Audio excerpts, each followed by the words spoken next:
నమస్తే, welcome to మీ TV news. ప్రజారోగ్యానికి పరిశుభ్రతే మూల కారణమని, ప్లాస్టిక్ రహిత జీవన విధానంతోనే సంపూర్ణ ఆరోగ్యం సాధ్యమని, స్వచ్ఛాంధ్రలో ప్రతి ఒక్కరి భాగస్వామ్యం అవశ్యమని మైలవరం శాసనసభ్యులు వసంత వెంకట కృష్ణ ప్రసాద్ పేర్కొన్నారు. ఇబ్రహీంపట్నం మండలం జూపూడి గ్రామంలో స్వచ్ఛ దివస్ కార్యక్రమాన్ని శనివారం ఉదయం నిర్వహించారు. కార్యక్రమంలో CCLA commissioner G Jayalakshmi, NTR జిల్లా కలెక్టర్ జి లక్ష్మీసా గారితో పాటు మైలవరం శాసనసభ్యులు వసంత కృష్ణ ప్రసాద్ తదితరులు పాల్గొన్నారు.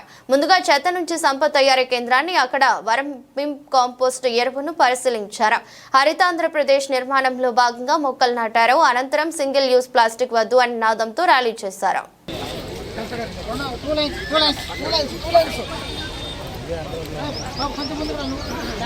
మేడం, మా డిస్ట్రిక్ట్లో డిస్ట్రిక్ట్ కలెక్టర్ గారి ఇనిషియేటివ్తో జనవరిలో అంటే before starting of the programme pilot మండలం దేవమాత గారు మరియు మన సిసిఎల్ ఎల్ఏ గారు, కలెక్టర్ గారు, మన గౌరవనీయులైన మా ఎమ్మెల్యే గారు అధ్యక్షతన స్వర్ణాంధ్ర స్వచ్ఛాంధ్ర కార్యక్రమంలో భాగంగా మన జూపూడి గ్రామ పంచాయతీలో ప్లాస్టర్ గారి చేతుల మీదుగా డోర్ టు డోర్ కలెక్షన్, అలాగే ప్రతి ఇంటి దగ్గర నుంచి కూడా సోర్స్ రిసోర్స్ అనే థీమ్తో ప్రతి ఇంటి దగ్గర నుంచి కూడా సోదరి మండలందరికీ నమస్కారం. ఎన్నో కార్యక్రమాలు జూపూడి గ్రామంలోనే పెడతా ఉన్నాం. గడిచిన 5 సంవత్సరాల్లో ప్రభుత్వంగా చైతన్యపరిచే కార్యక్రమాల్లో కనీసం 4 కార్యక్రమాలు జూపూడిలోనే జరిగినాయి. ఎందుకంటే హైవే మీద ఉండటం, అధికారులు ఇక్కడ రావటం కొంచెం అనుకూలంగా ఉంటుంది కాబట్టి ఇక్కడ కార్యక్రమాలు ఏర్పాటు చేయడం జరుగుతూ ఉంది. దయచేసి మీరందరూ గ్రహించాలి, ఈరోజు ప్లాస్టిక్ రహిత సమాజం కోసం మళ్ళా ఒక ఉద్యమాన్ని తీసుకురావాల్సిన అవసరం మొదలైంది. మన తాతల కాలంలో ఈ ప్లాస్టిక్ భూతం అనేది లేదు. మన కాలంలో, మన చిన్నతనంలో కొద్దిగా మొదలయ్యి ఈరోజు మన పిల్లల తరం వచ్చేటప్పటికి ప్లాస్టిక్ లేకపోతే ముందడుగు వేయలేని పరిస్థితి.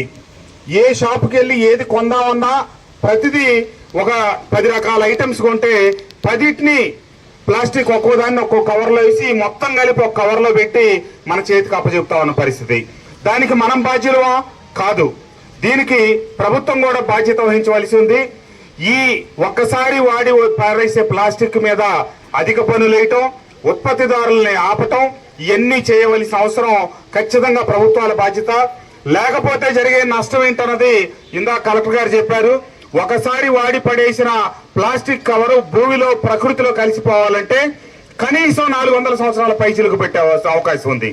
అదే ఒక పేపర్లో కనుక మనం అదే ఆ రవ్వో లేకపోతే బెల్లమో లేకపోతే చింతపండు, ఉప్పు, పప్పు తీసుకొస్తే అది మనం భూమిలో వేస్తే కేవలం ఒక 4 రోజులు అయ్యేటప్పటికి భూమిలో మట్టిలో కలిసిపోయి మట్టిగా అవుతుంది తప్పితే కాలుష్యం కాదు. మరి ఈ ప్లాస్టిక్ భూమిలోకి వెళ్తే ఏమవుతుంది? అది 400 సంవత్సరాల పాటు అట్లాగే ఉండి మనం భూగర్భ జలాలు అనేవి కింద ప్రవహిస్తూ ఉంటాయి. వెళ్ళి ఆ జలాల్లో కలిసి మనం తాగే నీళ్ళలో ఈ ప్లాస్టిక్ కూడా ఏర్పడి ఈ రోజు క్యాన్సర్ లాంటి ఇబ్బందికరమైన జబ్బులు వచ్చి ప్రజలు తీవ్ర అనారోగ్యానికి గురవుతున్నారంటే ఈ ప్లాస్టిక్ ఒక కారణం. మీరు దుకాణాల్లో ఇచ్చే సంచుల్ని అదేవో మాకు పేపర్లో కట్టివు, ఇవన్నీ మనం మాట్లాడలేం. ఇందాక కలెక్టర్ గారు చెప్పినట్టు బాక్స్ తీసుకెళ్లి నా చికెన్ నా డబ్బాలో వేసి అని చెప్పి బాక్స్ తీసుకెళ్లొచ్చు. లేకపోతే కూరగాయలు కొనుక్కోవడానికి వెళ్ళేటప్పుడు మీరు సంచి తీసుకెళ్లి అమ్మ నువ్వు ప్లాస్టిక్ సంచులు ఏమో అవసరం లేదు, నీ కూరగాయలు నా సంచులు ఇవ్వని చెప్పి అడగవచ్చు. కానీ మనం షాపులో కొనుక్కునే బియ్యమో లేకపోతే ఇతరత్ర అన్ని కూడా ముందే వాళ్ళు ప్లాస్టిక్ సంచుల్లో ప్యాక్ చేసి ఉంచుతారు. కిలో ప్యాకు, అరకిలో ప్యాకు. వాటిని మనం ఏం చేయలేం. అవి ప్రభుత్వాలే నిరోధిస్తా పోవాలి. కానీ మనం చేయదగ్గ మంచి కార్యక్రమాలు ఉన్నాయి. మన ఇంట్లో ఏదో ఫంక్షన్ జరుగుద్ది, ఒకప్పుడే ఉంది ఇస్తరాకులు వేసి పెట్టేవాళ్ళం. ఈ రోజు ఇస్తరాకుల స్థానంలో ప్లాస్టిక్ ఇస్తరాలు వచ్చినాయి. అలాగే కాఫీలకో టీలకో ప్లాస్టిక్ కప్పులు పెడుతున్నాం. మీరు ఇక్కడ బాగా అర్థం చేసుకోవాల్సిందంటే ప్లాస్టిక్ వాడకం ఎంత ప్రమాదకరమో. ప్లాస్టిక్ వాటిలో వేడి వాటిలో కలిపి తీసుకోవడం అంటే మనం పెళ్లిళ్ళకో లేకపోతే ఫంక్షన్లకో మన ఇంటికి అతిథులను పిలిచి ప్లాస్టిక్ ఇస్తరులో పెడతాం అంటే అది వాళ్ళ ఆరోగ్యాలకు తీవ్ర ప్రమాదకరమైంది. అలాగే ఎవరైనా ఎక్కడైనా హోటల్లో కనుక మీ ప్లాస్టిక్ కప్పుల్లో టీ కాఫీలు ఇస్తే ఆ టీ ఆ కాఫీ కనుక తాగితే అతి త్వరలో తీవ్ర అనారోగ్యాల బారిన పడే అవకాశం ఉంటుంది. కాబట్టి వాటిని మీరు ఎట్టి పరిస్థితిలో తీసుకోవద్దు. ఇది క్రమానుగుణంగా తగ్గాలి. ఇది ఒక సామాజిక రుగ్మతలాగా ఈరోజు సమాజానికి పెనుభూతంలాగా తయారైంది. కాబట్టి తప్పకుండా ఇది ఒక ఉద్యమంలాగా చేసి వీలున్నంత మటుకు మనం కనుక దీన్ని నిరోధించకపోతే మన తరంలో మొదలైన ఇది ఇంకొక రాబోయే 2-3 తరాల్లో మన బిడ్డలు చాలా తీవ్రమైన పరిణామాలు ఎదుర్కొంటారు. కాబట్టి తప్పకుండా ప్లాస్టిక్ ని తగ్గిద్దాం, ప్లాస్టిక్ ని నిషేధిద్దాం. తప్పని ప్లాస్టిక్ కింద కలెక్టర్ గారు చెప్పినట్టు బ్రష్లు గిష్లు ఇట్లాంటి కొన్ని రీసైక్లింగ్కి వెళ్తాయి.